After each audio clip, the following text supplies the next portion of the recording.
turbo engine running. Absolute genius. Get this. Welcome. This is the show where we bring you Science. What that essentially means is discoveries, Advances. questions, Research. technology. Unbelievable. Without further ado, This is The Naked Scientists. Hello and welcome to the show where we bring you the latest in science, technology and medicine. I'm Will Tingle and a happy new year from everyone here at The Naked Scientists. This week we're looking back at 2022, a remarkable year for many reasons. Whilst it is easy to be consumed by stories of conflict, climate catastrophe and disease outbreaks, it is still important to remember that this year has been another in stellar scientific breakthroughs, a fair few of which may well help us combat the aforementioned challenges. We hope to bring you some of the weird and wonderful discoveries that were made throughout the scientific community over the past 12 months. Everything from the James Webb Telescope to James Tytko falling into a river. The Naked Scientists podcast is powered by ukfast.co.uk.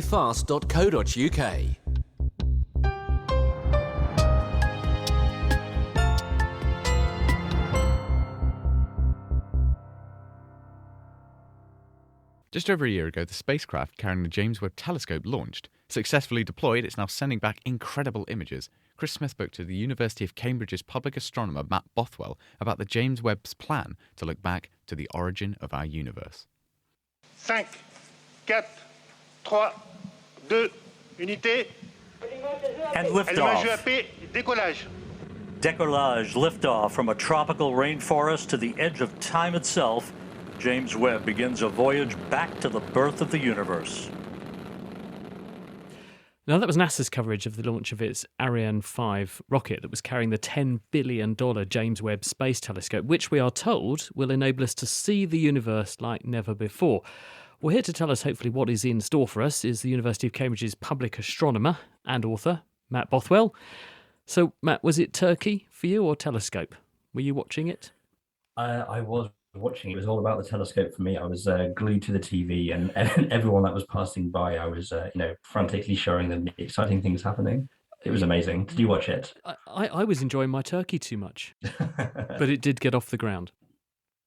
It did, and it got off the ground absolutely beautifully. I think one thing that me, along with all the other astronomers in the world, were hoping for was a really successful launch, because the more fuel remaining for James Webb, the longer its potential lifespan. And it turned out that the launch went so perfectly, it's going to massively exceed its 10-year lifespan. So we're going to get a very long time of exploring the universe with James Webb. How does it work, and what's it actually going to do?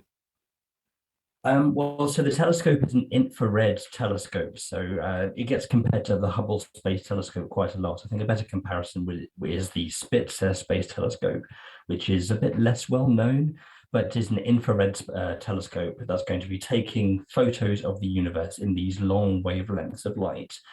The difference between James Webb and Hubble, of course, is that James Webb is much further away. While Hubble is orbiting around the Earth, James Webb is going to be beyond the moon, about 1.5 million kilometers away, where it's nice and cold and dark to get this very good infrared view of the universe. And it's going to spend 10 years or more exploring all kinds of things, from the atmospheres of exoplanets to the first stars that switched on in the universe. And there's no risk of it being broken like its predecessor, the Hubble, was launched and then unfortunately was discovered to have some flaws that required a spacewalk to fix. We don't think that's going to happen here then. Well, hopefully that won't happen. I wish there was no risk of it being broken. Unfortunately, James Webb has an awful lot of potential failure points that might end up with a non-working telescope. And the problem is, of course, that it's being so far away and not orbiting around the Earth, there's no chance to fix it. Luckily, at the time of recording, about 75% of all the risk involved in James Webb's deployment has been passed with flying colours. So we are well on the way to a perfectly working telescope, but we're not out of the woods just yet. And speaking of working, when are we going to start to see data come back, images that we can analyse? It's going to be a little while, to be honest. So James Webb is going to spend the next few months cooling down to operating temperature, and then hopefully by spring or summer 2022, we'll start to get some nice pretty pictures back. And what are the big questions they'll be asking with it? So James Webb has a few different science goals. One of them is to explore the atmospheres of exoplanets and look for various things, including what we call biomarkers, signatures for potential organic processes going on in these exoplanets. Another one which is very near and dear to my heart, it's my own research area, is the study of very, very ancient galaxies early in the universe. James Webb is designed to see some of the first stars that ever lit up the dark in the cosmos, and it's something we've never seen before. All kinds of things that are just completely on the cutting edge. I mean, it's all incredibly exciting. That was Chris Smith talking to Matt Bothwell. And since then, the James Webb has provided us with some incredible images, including an undiscovered country of early galaxies existing close to the Big Bang, something that no instrument had previously detected.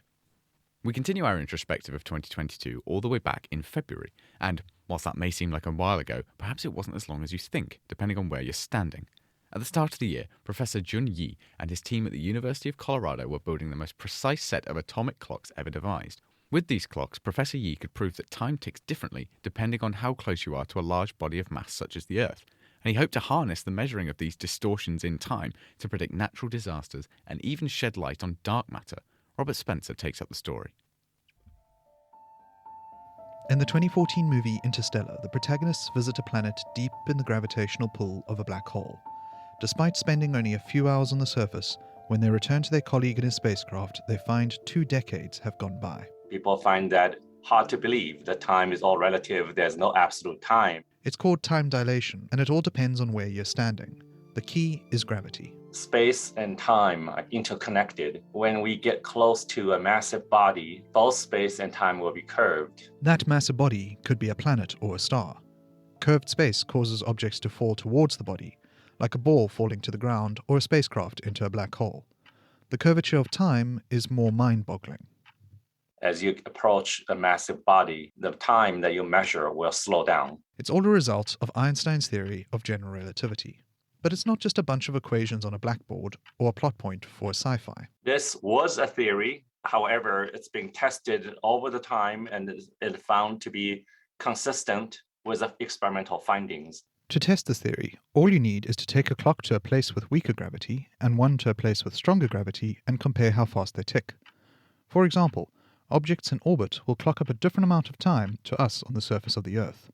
And the atomic clocks on board of satellites need to take into account of this time dilation effect. In fact, if they didn't, GPS would stop working in a matter of hours. But we don't need to go to a black hole or even into space at all to measure this effect.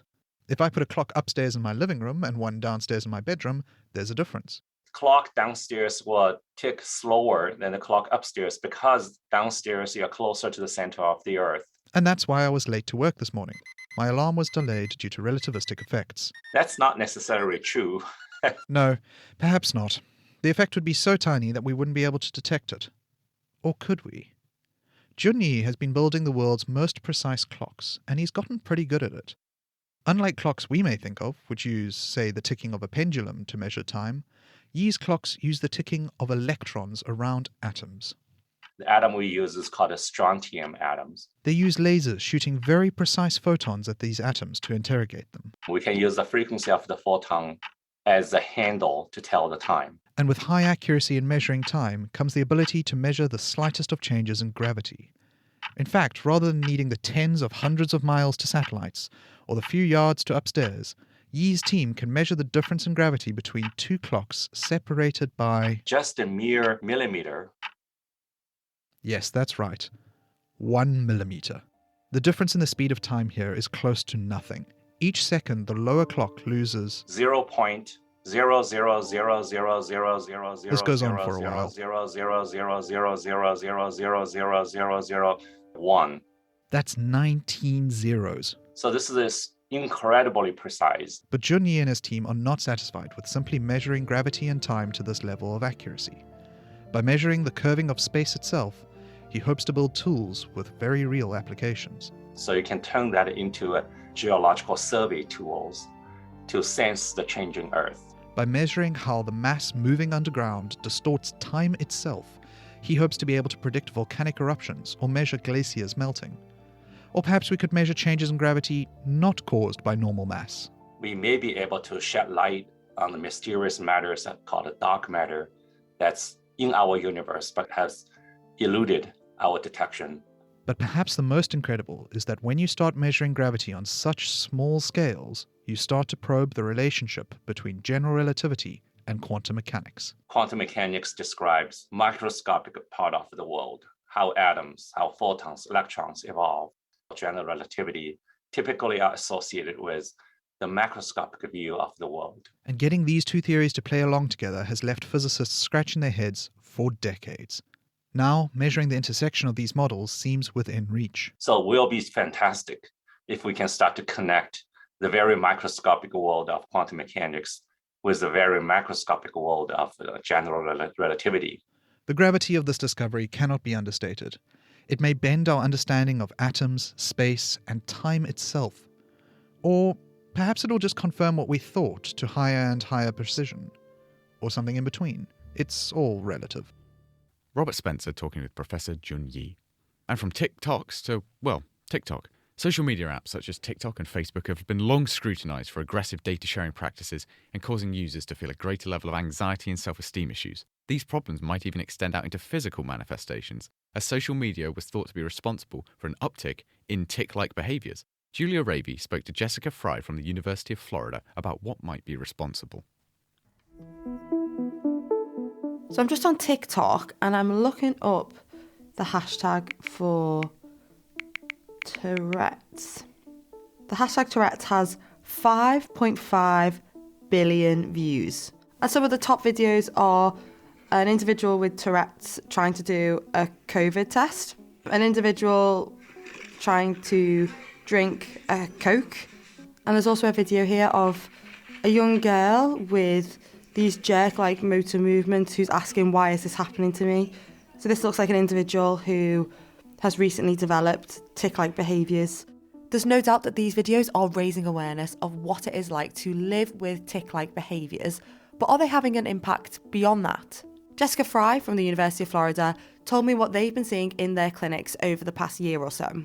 Increased onset of tick-like behavior, and there is a concern that there is some social media influence involved in the onset of some of these tick-like disorders.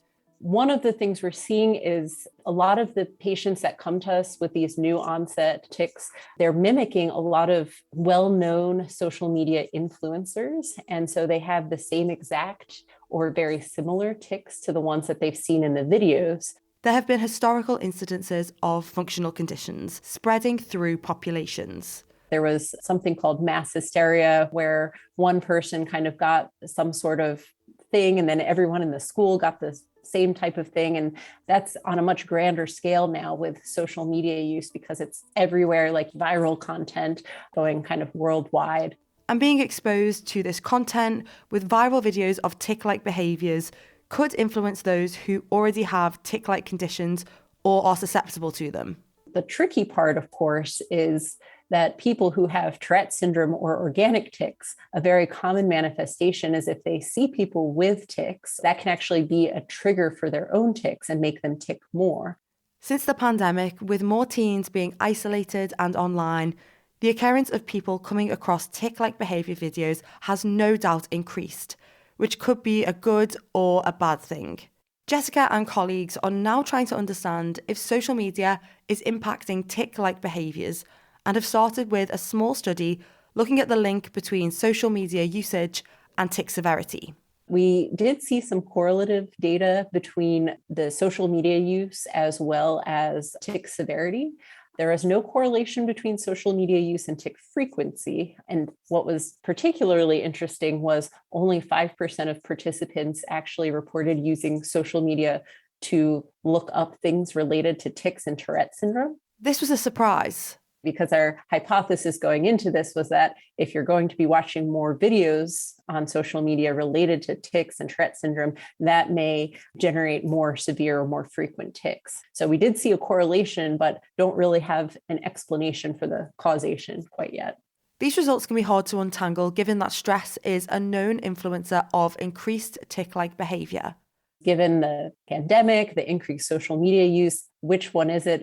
Which came first, the chicken or the egg? Is it the anxiety driving the tics? Is it the social media use? Is it the pandemic? Is it one of those causing the other? So we don't really know. While larger studies go on to unpick this, Jessica and others have seen one technique which has been found to help reduce tic-like behaviours in some instances. Anecdotally, we've seen that if we educate patients about where they are getting their information from, and they kind of stop and reduce their social media use, a lot of times the ticks get better. Jessica Fry speaking to Julia Ravey.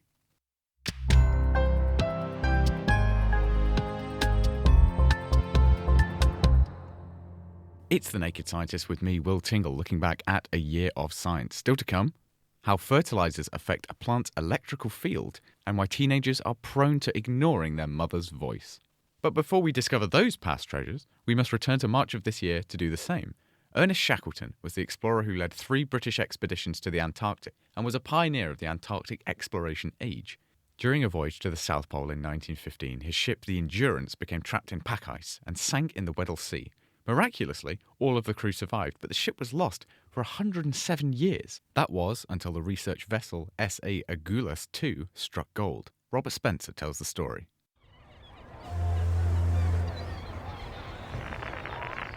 Men wanted for hazardous journey, small wages, bitter cold, long months in complete darkness, constant danger, safe return doubtful, honour and recognition in case of success. So ran the apocryphal advertisement, calling for adventurers to join Ernest Shackleton on his fateful mission to cross Antarctica. Fresh out of St John's College, Cambridge, physicist Reginald W. James answered the call as his son John recounts. My father was visiting a friend in a part of Cambridge that he'd never visited before, when somebody stuck his head out of a window and said, "Hey, Jimmy, do you want to go to the South Pole?" After a brief interview with Shackleton, where he was asked, among other things, if he minded losing any toes, James and 27 other men set sail on the ship Endurance. The Endurance was actually a yacht that was built to take wealthy tourists hunting polar bears in the Arctic. Pressed into this new scientific service, and despite the concurrent outbreak of the First World War, Endurance set sail from South Georgia for the Weddell Sea. The weather was rough, and experienced sea hands had advised Shackleton to wait. Shackleton said, "No, we're going to go," in spite of the advice from the whaling captains. It wasn't long before the ship was stuck in ice. Endurance broke free several times, but eventually the floe held it fast. The decision was taken to spend the winter in the ship and to try and complete the expedition the next year, but the elements would have different plans. Nonetheless, R.W. James got to work with his experiments. There's a picture of him taking observations under the stern of the Endurance. He was doing magnetic observation, but he got very interested in the navigation side of things. They observed eclipses of the stars by the moon, so-called occultations, to maintain the time on their clocks, critical for navigation in the early 20th century. 9 long months passed. But then suddenly on Sunday afternoon, the ice opened and it went down like a stone. Endurance sank 3,000 meters to the bottom of the Antarctic Sea and into another world. The deep Antarctic is quite rich in biodiversity. You have a big range of invertebrate life, animals without backbones. So you have, for example, all kinds of sponges and corals and sea squirts, and then you have quite a high abundance of things like starfish and sea cucumbers, and lots of small worm-like things and mollusks in the seabed as well. Adrian Glover from the Natural History Museum has been studying Antarctic sea environments for years. And all those animals are eating typically food which has fallen from the surface layers of the ocean. In any other waters, the sinking Endurance would be part of that food chain. Wood gets eaten by these peculiar animals called shipworms. Experiments run by Glover, published in 2013, showed that shipworms were absent in these seas, partly due to a lack of natural food, and partly due to the strong circumpolar currents that act as a buffer between these waters and the rest of the Earth's oceans. Thus hope was high that the Endurance, if ever found by an expedition, would be in good condition. Earlier this year, such a mission set sail on the S.A. Agulhas II, a research icebreaker operated by South Africa. The only clue was the rough last recorded position of the ship by its captain, aided by James's timekeeping, as the Director for Exploration, Menson Bound, explains. It wasn't sort of like X marks the spot at all. They broke the search area up into sectors. Eventually, just by really working in a very strict, regimented manner, covering one box, then the next, and the next, guess what? We've found the Endurance. The pictures are just remarkable. It's just sitting on the seafloor. The ship is there, it's intact. You can see the paintwork. It's as good as that. It doesn't get any better. It is a beautiful wreck. Quite emotional to see it again. John's brother Viv describes a photo he has of the ship from his father's ordeal. I'm looking at it on my wall here, right now. fin just hangs there. And it looks exactly the same, what we saw on the floor of the sea and what I can see on the wall here. You know, by definition, life after this has got to be kind of downhill. The 28 men watching Endurance sink in 1915 might have agreed. With little hope left, they set out across the frigid waters in the ship's lifeboats. They made land on Elephant Island before Shackleton and a small crew went further on to South Georgia. It's an epic tale of survival as frigid months passed for the men awaiting rescue. They were besieged by frostbite, heart attacks, mental breakdowns, and a diet almost entirely consisting of seals and penguins. Eventually, at the end of August 1916, Shackleton returned on a Chilean Navy tug and rescued the crew. Over 2 years had passed since the Endurance sailed, and, despite the ordeal and having to shoot their sledding dogs and ship's cat, not a single man perished. R.W. James would go on to become Vice-Chancellor of the University of Cape Town, and 2 of his students would win Nobel Prizes. But the ship that could so easily have been his grave rests serenely at the bottom of the Weddell Sea, almost untouched, sailing into immortality. Robert Spencer there talking to John James, Adrian Glover and Menson Bound. And from a ship being swallowed up by the cold waters to an animal being swallowed up by a cold-blooded snake. There are 14 species of boa and python, the longest of which is the reticulated python. This species frequently grows to more than 6.5 metres. The longest individual, measured in 1912, was 10 metres long. Their size means that these snakes do not rely on venom to catch prey. Instead, they use constriction. These snakes squeeze their prey so hard that blood cannot get to the heart, and in doing so causes the prey to pass out. But surely squeezing this hard should stop the snake's own lung from working too. Speaking with Chris Smith and from Brown University, John Capano. We were really interested in understanding whether or not snakes could actually breathe when they're constricting because they're using their rib cage to kill another rib cage. Similarly, when they eat something, their rib cage kind of gets expanded. We've all seen snakes with really big food items in them. And we were wondering, can they actually breathe when their body is swollen that wide? It sounds like a pretty obvious thing, but how do snakes breathe? So snakes breathe with their rib cage. We as mammals are actually kind of special in that we also use a diaphragm. But snakes and lizards only use their rib cage. They rotate the ribs, they make their chest bigger, which then causes a pressure change, which then causes air to rush into their lungs. And so how did you investigate what the snakes were doing then? So we originally were just doing some observational work. We were just watching snakes constrict and feed, and we were kind of noticing that they were breathing with a different part of their body when they were constricting or feeding relative to when they were just kind of hanging out in the cage at rest. So we originally started with some electromyography. It's called EMG. It's a technique that lets us actually measure the electrical pulses running through a muscle. And we found that the muscles that control breathing, these muscles that actually pull the ribs, they can turn them on and off in different sections of their body with pretty good control. But that really didn't give us the resolution to answer the question we wanted. So then I actually applied to grad school and went to Brown in order to use this technique, X-ray reconstruction of moving morphology. Lets me actually look inside of an animal and see how the bones are moving inside a living animal.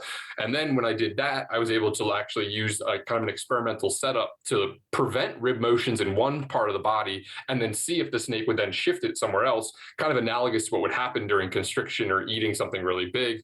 But we did a really controlled experiment where we could replicate it really easily too. So what do they do then in order to avoid themselves asphyxiating when they're constricting things? How do they do it?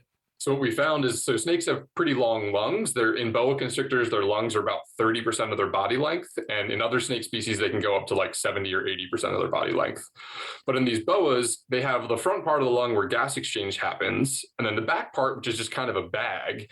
And they normally will breathe in the front part. But then when we put the cuff on the front part and we compressed it down, they just stopped using those ribs entirely. And they just started breathing with the back part, which is really amazing because they're actually ventilating with the back region. So they actually just switch and start breathing further back down the tube and drawing air through that part of the lung in the front, even if that part of the body is doing something else.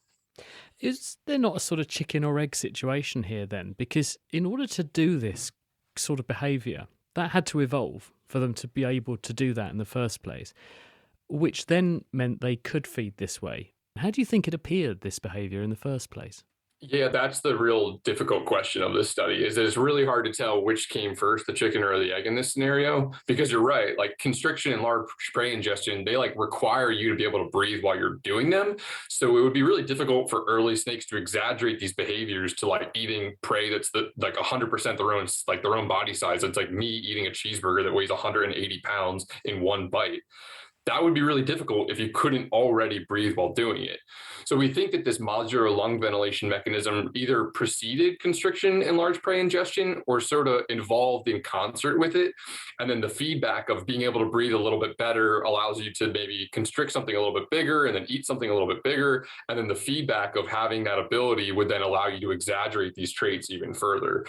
But considering that snakes are literally just a tube of ribs and that they really have this fine rib control, it may also be possible that this like rib control may be one of the earlier traits of snakes, is this ability to move ribs all along your body in order to like push into the environment in different ways. And that may have been turned into a ventilation mechanism, that may have come from a ventilation mechanism. But just because of the way snakes work, I think that this rib control thing was probably a really early trait within snake evolution that then, and it's hard to tell which one came before the other ones, but maybe some future work will figure that out for us. John Capano speaking with Chris Smith about that breathtaking story.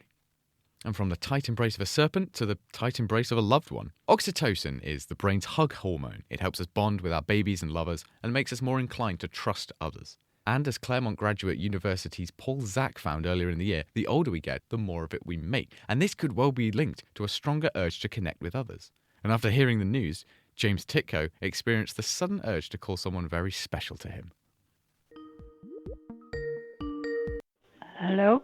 Hi, Grandma. How are you? Oh, I'm all right. It's James. I know, James. How are you? I just wanted to call to see how you were. Oh, it's very nice of you, James. Thank you very much. No worries at all.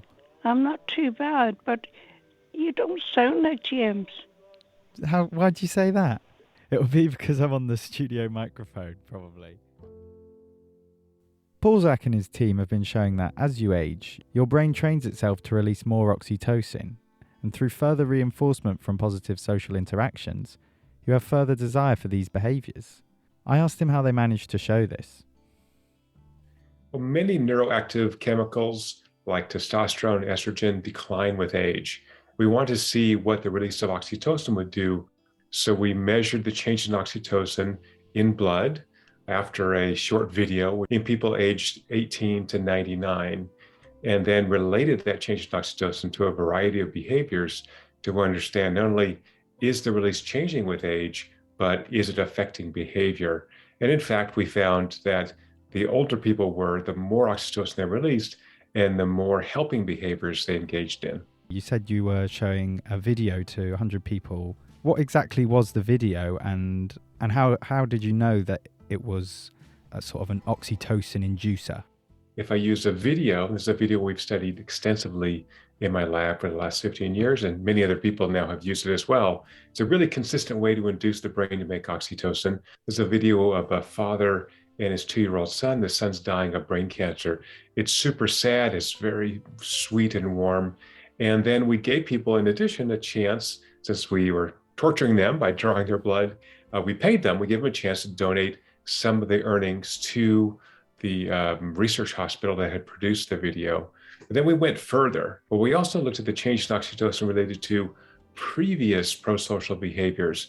In this case, in the last year, how much people had donated money, time, and goods to charity. And it's the first time we've shown the acute production of oxytocin is related to retrospective prosocial behaviors. And that's important because it tells us that the change in oxytocin may in fact be tuning up based on your previous history of behavior. So in other words, you can train your brain to release more oxytocin by engaging in more helping behaviors. So there's a key takeaway here for younger people or people of any age, which is if you have a habit of connecting to others, of helping others, then you're training yourself potentially to be a better oxytocin releaser. The more you release oxytocin, the greater satisfaction in life people have. We've just gone past Easter and Passover, and Ramadan's still ongoing. So do you find that your work is sort of consistent with these religious traditions? I think religious traditions have survived many for thousands of years because there's some ancient wisdom captured by them. And what we're finding here is the underlying neurologic basis for that ancient wisdom, which is we can live more fulfilled, happier, more satisfied lives by being in service to others. Oxytocin does a couple of interesting things in the brain. It reduces physiologic stress. So that means we have potentially better cardiovascular fitness. It also improves the immune system. So by serving others, by connecting to others, we're actually improving our own mental health, but physical health as well. You hear that now, James? I do hear I you. could smack your bottom. Yet. You could. I could, James. Only if I deserved it, I hope. So goodbye then, James. Behave yourself now. I will do. Have a nice day. God bless, James. Bye-bye, dear. James Titko's grandmother there. You can see where he gets his charm from. James was also talking to Paul Zak. The Naked Scientists podcast is produced in association with Spitfire, cost-effective voice, internet and IP engineering services for UK businesses. Find out how Spitfire can empower your company at spitfire.co.uk. Music in the programme is sponsored by Epidemic Sound, perfect music for audio and video productions. You're listening to The Naked Scientist with me, Will Tingle. And we are looking back at our own personal picks for some of the most thought-provoking stories covered on the show in 2022. Still to come, how fertilizer affects plant electrical signals, and how nutritious is a human brain. But before that, we just discussed oxytocin in older people, but it wasn't just grandparents making the news in April. Teenagers too. Anyone with a teenager will surely know the feeling that you're being ignored. And as a teenager yourself, you may have felt like interacting with someone else was infinitely cooler than listening to your parents. Well, the reasons behind this might not just be behavioural. A study published back in April suggested that this selective tuning out may actually be biological. Julia Raby heard how from Stanford's Dan Abrams. So we brought in a cohort of 13 to 16-year-olds. We brought in their moms and we recorded their moms saying these very brief nonsense words. And then we had their brain activity measured using fMRI when they heard both their mother's voice and unfamiliar female voices saying the exact same thing that their mother said. And in contrast to what we saw with the younger kids, in adolescence, we saw the exact opposite response, which is a greater reward response in response to unfamiliar voices compared to mother's voice. So we saw this kind of switch. Was that what you expected to see compared to the younger children? I wish I could say that I saw this coming. Sometimes science kind of works like this, where you kind of stumble onto a really cool result. We think it's evolutionarily adaptive. We think that kids, at some point, they need to build their own life, build their own social network, and make their own social world. And we think that the biological process needs to occur by which kids are required to leave their family and their kind of immediate caregivers. After learning about Dan's work, I had to get a first-hand assessment of my own teenage ears from none other than my mum, Shell. When I was a teenager, did I ignore you? Honestly, I can't think of a time that you did ignore me, to be honest. Maybe at the age of 3, you started to want to go your own way. You were more interested in other people then, really. We used to have a pram and you used to face me and you used to have your head on a swivel to see everyone going past. But I wouldn't say you actually ignored us. I think you were a very good teenager, to be honest. Or did you feel like what you were saying, like I wasn't listening to you? I feel more that now, really. You're in Planet Julia, aren't you? Well, yeah, this is very true. But I'm glad. I was going to apologise if you felt like that. But then I was going to say it's biology, so I apologise for biology. Oh, don't be blaming biology. Wasn't that a song by, what was it, Little Mix? Girls Aloud. Oh, Girls Aloud. While we debate noughties pop groups, it seems I've always ignored my parents. But for those living with teens now and are struggling with this, and for teenagers themselves who are maybe being told off for not taking in every word their parents say, I asked Dan if he had any tips based on his findings of how to handle this communication mismatch. I think an important message is that it's easy to kind of maybe malign adolescents for maybe not listening to their parents or for tuning out their parents. And I think as adults, we can all look back on that and say, well, I wasn't entirely trying to block my parents out. I was just kind of living my life and focusing on my friends. Adolescents tune into these new social partners, but it's not personal. This is just where their mind is going, and this is just what their brain is doing. Maybe for parents to know that this is a natural part of adolescent development. When we think about our own behavior and what dictates what we do, when we think about listening to someone, we think about the words and the instruction, not necessarily the voice itself. I think it's really interesting that your study has shown it's not the words or the instruction or even the emotion. It's just who's speaking. Yeah, I think it's easy to take voices for granted. They're everywhere. We argue that voices are among the most pleasurable stimuli that we have in our everyday lives. It helps people feel connected and part of a group and part of a family. It speaks to how important it is to hear each other and to connect with each other in kind of natural ways that are, without our devices and without texting and all the like. So there you are, blame biology instead of the teenager. Now, it may seem like quite a while ago, particularly after the last few weeks of cold weather, but this summer was one of the hottest and driest on records, with Cambridge Botanic Garden measuring one of the first instances of temperatures in the UK ever reaching 40 degrees Celsius. The trend of rising temperatures seems set to continue in 2023, and the heat in July was so massive that it forced some of our presenters to take drastic measures.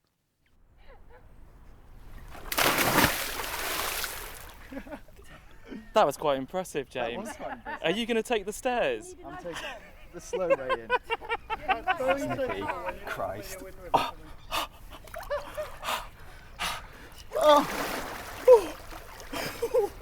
I think there was a really quite stark difference between the way you got in, James, compared to Nikki, Alex and Simon. How long till I acclimatise?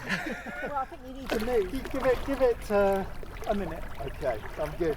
You're listening to The Naked Scientist, and it's our summer special. So that's with me, Harry Lewis, and I've managed to drag James Titko out of the office too. Is it a hot one where you are at the moment? Because it certainly feels like it has been here over the past few days. And to beat the heat before the show kicks off properly, it looks like James and I are going to get lured in for a wild dip in the River Cam in Cambridge. James and I are joined by Nikki Blanning, gliding effortlessly through the water alongside Alex Buxton. And here on the banks with me is Simon Crowhurst. Coming down on such a beautiful day, where are we and what are we looking at? We're on Sheep's Green. We're looking at the River Cam, banked with beautiful willows. I can see my wife and my friend Nikki in the water, swimming along, enjoying the water, which at 21 degrees is warmer than it usually is during the year. Wild swimming has increased in popularity immensely over the last few years, and we've got so many applicants to join our swimming club that we can't cope with the numbers. And you said it was 21 degrees, which sounds actually quite warm. I'm quaking in my boots about getting in, Simon, because I hate the cold. But 21, how can you prove that that's 21 degrees? Well, we've got a thermometer in the river there, so we can take a look at the actual measurement. Let's do that. So here we are with an old-fashioned analogue thermometer. Take it quickly out of the water, and before it has chance to change, just under 21 degrees. And you can see the liquid falling immediately as it comes out of the water because it's cooling down in the air, working a bit like a fridge. James, you've just jumped out of the water as well. A valiant effort, I thought, when you got in. How was it? Yeah, it's definitely a cliche, but it's lovely once you're in. Simon, you said that at the moment your particular swimming club it's literally just got too many applicants to be able to support. Do you think that's representative of the rest of the rivers and wild swimming clubs around the UK? Well, there's been a tremendous surge in interest and activity of wild swimming. As long as people do it safely and responsibly, I don't think it's a problem. Where people just charge into the water without any experience, without being strong swimmers, then you can have problems and people can get into difficulty very quickly. Nikki and Alex, you've swum over to us graciously, I might add. There wasn't quite the calamity of when James got in and he was holding his breath as hard as possible. What's it like? How's the river? Oh, it's really beautiful, honestly. It's absolutely gorgeous. I could stay in it for hours. Well, I know for a fact, Nikki, you've actually been out twice today now. You were up this morning, weren't you? I was, yes. I swam in the Lido and I try and swim twice a day at the moment in the summer while it's so nice. I mean, there are health benefits that are supposedly associated with getting yourself in cold water. Obviously, exercise is good. You're in nature, so it's a little perk for your mental health, isn't it? Are these things you think about, or is it just the fact that, you know, I've got a bit of extra energy, I'm up nice and early, why not get out there and into the wild? It becomes an addiction. I think Nikki would probably Yes, agree it with is an this. addiction. It's like your daily fix Yeah. of something that, you know, it's a good addiction to have. Yeah. I hasten to add. It's one that has a positive effect on your physical and your mental health. Yeah. So I find it punctuates the day really well. When I've been for a swim, it almost doubles the enjoyment that you get out of the day. On a day like today, it makes complete sense to make use of it, seeing as it's on the doorstep. Are you guys coming out here when it's not warm and sunny, when it's not 21 degrees in the river? Yes, I think the coldest I've swum has been actually the river's been frozen, and I've cut a circle in the ice and swum round in a circle. You can't see it, but I'm astonished. Nikki, was this witnessed by anybody? Yes, I have photographs. Yes. We've waded through snow to get to the river, and you can't even see the edge of where We the waded bag through thing- floods. Flooded Flooded water. That's what I mean by an addiction. And as well, this is based on swimming that's been done here historically, isn't it? There's photos of this exact area taken en masse. Before indoor pools were built, before that, everybody swam in the river. My mother was brought up in Cambridge, and she learnt to swim in the side river here in the 1930s. You had to swim as a child. You had to show you could swim in the shallow side river before you were allowed in the main river, and there were people actually in charge of all this. Well, that's probably changed quite a lot today. There isn't really a body or governing body that does look after swimmers in wild rivers, is there? And I mean, that brings me on to, I guess, a more general question. It's not quite the picturesque, clear, colourless water of the Maldives. It is a dark, kind of murky green, isn't it, the River Cam? So do you feel safe when you get in and out? Is there any worry about the cleanliness of the water? Yes, there are concerns about the water quality, and we are downstream of water treatment plants. The water quality does vary. There are people who heroically monitor the water quality through the year. We know there are times when the bacterial load is higher. Some of that is due to release from sewage work. Some of that is due to more suspension of particles in the water when the river flow is higher, and it's hard to separate out those two effects. And how do you feel, Nikki? Is there any fear when you get in? Or? I certainly think about it more when it's flooded and there's been heavy rainfall. I think you have to be more sensible then, and I tend to keep my head out of the water. But it doesn't stop me swimming, but I do think about that. Right, well, saying that, I think I've put it off long enough now. Yes, you better go in. I better get in as well. You said you will, you've got to go in. Yes. Go on then. Oh, God, it's going to be so cold. Okay. Don't build it up. Okay. James and Harry enjoying, if you can call it that, a wild swim with Simon Crowhurst, Nikki Blanning and Alex Buxton.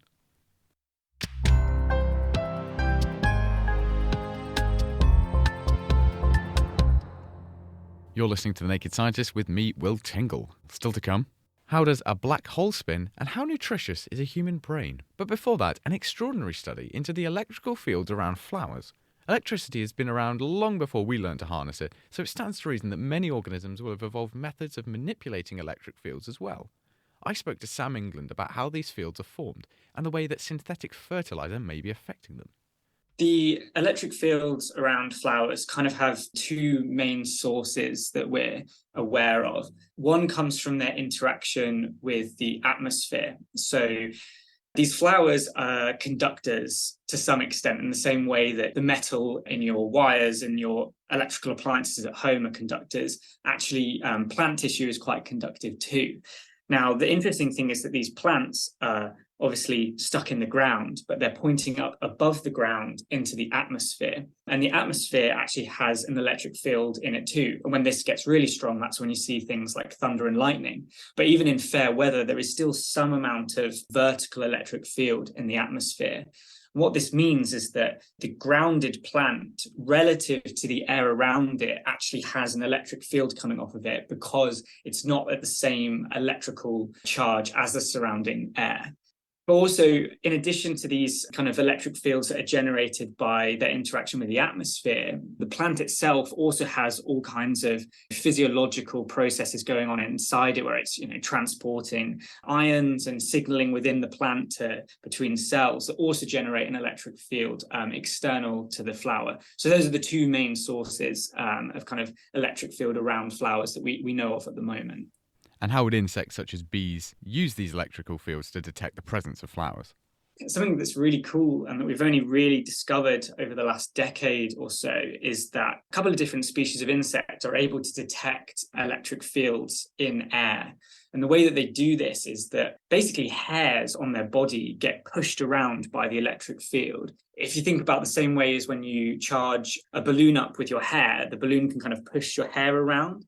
Essentially, the same thing is happening with the tiny little hairs on these bees as they're entering into the electric field around flowers.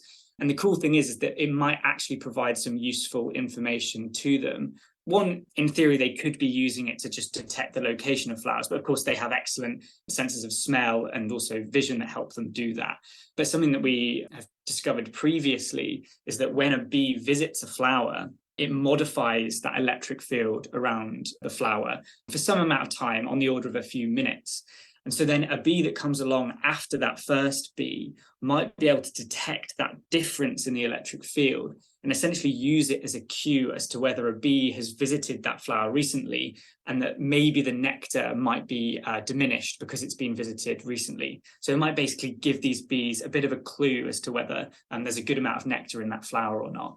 What is it about synthetic fertilizers that alters the detectability of these flowers? We try to unravel this a little bit in our study, but for sure this is something where the exact mechanisms kind of need to be delved into in a little bit more detail. We think there's probably, again, two main ways that this is happening. One is that it just modifies the electrical properties around the surface of the flower, but also in the air around it by changing things like the humidity, but also the conductivity, like the electrical conductivity on the surface of the flower.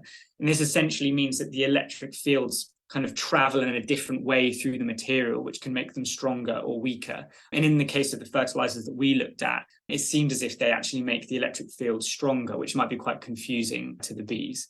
The other way that it might be having an impact is that a lot of these harsh chemicals that are found in synthetic fertilizers can stress the plant out.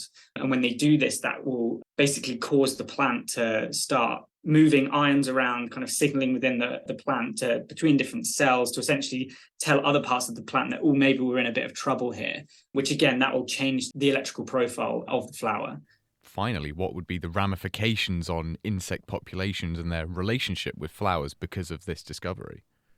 This is one of those things where there's really a huge arsenal of evidence that's beginning to accumulate, that there are just so many different ways that a lot of our activity and a lot of the chemicals that we're introducing into the environment are having quite adverse effects on quite a few different species of insects. We already know that a lot of fertilizers and pesticides are quite harmful towards pollinating insects like bees. And our study really just adds another dimension to how that's happening. But of course, that does somewhat optimistically open potentially new avenues for how we can try and mitigate these negative impacts in the future as we continue to develop these technologies. Shocking stuff, isn't it? And let's round off the review of 2022 with a look back at a couple of the bizarre and thought-provoking questions that were answered on one of our many Q&A shows. Starting off with a real brain teaser that Chris Smith posited to author Jonathan Reisman. Jonathan, this question's for you. I think it must have been sent in by Hannibal Lecter, actually. Are you ready for this? It says, how much nutrition would you get from eating a human brain? Well, besides the legal and ethical questions about eating another human's brain, it's a very nutritious and very high-calorie meal. The average a human brain is about 3 pounds, or about 1.3 or so kilograms, and 60% of it is fat. So myelin, which is the substance that sort of insulates all the nerves, if the nerves were wires, myelin would be the sort of rubber coating on the outside. So a lot of that fat would provide a lot of calories, probably enough calories to last you several days, if you had only one human brain to subsist on. There's also protein, various kinds of minerals, some B vitamins as well. And I don't know if the person asked for a recipe when they submitted this question, but I would go with the traditional brain sandwich preparation method common in the city of St. Louis, which is to slice the brain, dip it in egg, spice it, and then deep fry it before putting it on a rye bread with a hot mustard for the sandwich. Delicious. I might ask the rest of the panel for their brain-related recipes. Catherine? I have a question. I remember seeing a sign once many years ago that said smart cannibals don't eat brains because of the diseases that can be transmitted and accumulate within the species because of it. Is that true? Yes, the most famous example is diseases of the prion or prion form. There's a disease called Kuru, historically common in Papua New Guinea, where cannibalism was more common, perhaps in ancient times than it is now. But there was ritual eating of people's brains after death, and this prion disease, Kuru, was transmitted from person to person. There's also, mad cow disease or bovine spongiform encephalopathy, which can be transmitted, though I'm not totally clear how common it is for it to be transmitted to humans. But eating the nervous tissue or the brain of infected animals does put you at risk. I think the risk of contracting any of those prion diseases, including mad cow or chronic wasting disease, which is very common in white-tailed deer here in the U.S. The transmissibility to humans is not well documented, but certainly in the case of Kuru, which every medical student in the world knows about because it's such a unique instance, there's definitely a risk there. Jonathan Reisman there. And in such a stellar year for astronomy, Rosemary Williams was asked this cosmological quandary. Rosemary, over to you. This one's from Rich, and he's wondering about black holes, and he's heard that black holes are rotating. So what's rotating about them? So in order to understand why black holes rotate, we have to understand how they form. So black holes, essentially, they form when you have a star that collapses under its own weight. There's two main processes happening inside a star. You have gravity that's pulled all of this hydrogen and helium together, and then you have a nuclear fusion at the core that's essentially, forcing all of these hydrogen atoms together to form helium, and then 3 heliums together to form a carbon, and that's providing a lot of energy that's stopping the collapse. But eventually, stars are going to run out of this fuel at the center, and you no longer have a big force outward due to nuclear fusion. So you just have gravity forcing itself inward, and that star starts to collapse on itself. Now, all of the stars that we have observed have had some sort of spin. They've all rotated. And in physics, just like there's conservation of energy, you have this thing called conservation of angular momentum. You have to keep the same momentum over time, over everything. You have to maintain it. So when the black hole is collapsing, it's going to keep that momentum of the star that existed before it, right? So you have a star that's spinning, much like you have ice skater that's spinning. They bring their arms in, they spin faster. That's the same thing that's happening. You have a star that's spinning, it collapses in on itself, it still has to spin. The question of what exactly is spinning, well, you have a singularity at the center of a black hole. And we usually say, kind of hand wavy, it's this infinite density thing. You have a lot of mass in this infinitesimally small space. But in reality, it does have some volume. It's just so small that we can just kind of say that it doesn't. And so it is that tiny, tiny volume of mass at the center of a black hole that's spinning. Now, we don't exactly know what is happening at the center of a black hole, and we may never know, so it's important to say that. But that's, what we've theorized to have happened based off of equations and physics and all of that. But physics gets super wonky on these small scales. And speaking of Q&As, our next show is a Q&A. So if you have any scientific questions for our panel of experts, do send them over to chris@nakedscientist.com. Well, that's your lot for the best of 2022. It's been a pleasure to bring you all of the breaking science news. We hope for similar breakthroughs in 2023. Thanks to all of you for listening, and thanks to everyone that featured on our shows. And if you were looking to give us a belated Christmas gift, you can always support the show by donating on our website. You can do that at nakedscientist.com/donate. The Naked Scientist comes to you from the University of Cambridge's Institute of Continuing Education. It's supported by Rolls-Royce. I'm Will Tingle. Thanks for listening, and until next time, goodbye.